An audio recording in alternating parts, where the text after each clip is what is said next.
प्रवाशांच्या जीवाला धोका निर्माण करणाऱ्या 100 बसगाड्या अशोक लेलँडच्या सर्व्हिस सेंटरमध्ये जमा।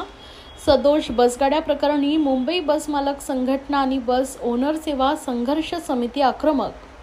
सदोष बसगाड्यांची विक्री केल्यानंतरही त्यांची दुरुस्ती करण्याकडे दुर्लक्ष करणे, बस खरेदीदारांच्या समस्या ऐकून न घेणे यामुळे संतप्त झालेल्या मुंबई बस मालक संघटना आणि बस ओनर सेवा संघर्ष समितीचे सदस्य आक्रमक झाले आहेत। या बस मालकांनी सोमवारी नायगाव नजीकच्या सर्व्हिस सेंटरवर जाऊन आपल्या 100हून अधिक बसगाड्या जमा केल्या आहेत। विशेष म्हणजे या बसगाड्या जमा केल्यानंतरही अशोक लेलँडकडून प्रतिसाद न मिळाल्यानं वाहनधारकांनी भरपावसात धरणे आंदोलन केलंय।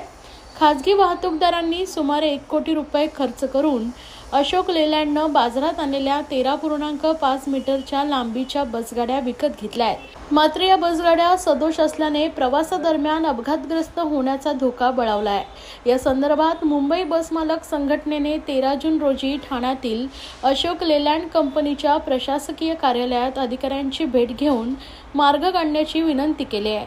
मात्र व्यवस्थापनानं त्यांच्या या विनंतीकडे दुर्लक्ष केलंय।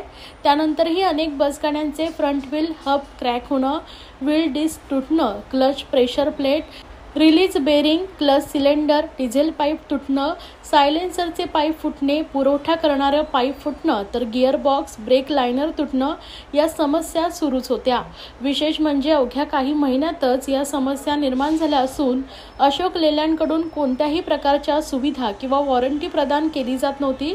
त्यामुळे हताश झालेल्या सुमारे 100 बस मालकांनी आज थेट सर्व्हिस सेंटर गाठून आपल्या बसगाड्या परत केल्या आहेत। दरम्यान या बसगाड्या परत केल्यानंतरही व्यवस्थापनाकडून साधी विचारणाही करण्यात आलेली नाहीये किंवा व्यवस्थापनातील एकही अधिकारी बस मालकांची भेट घेण्यास न आल्यानं संतप्त झालेल्या बस मालकांनी तेथील चिखलातच बसून धरणे आंदोलन केलंय।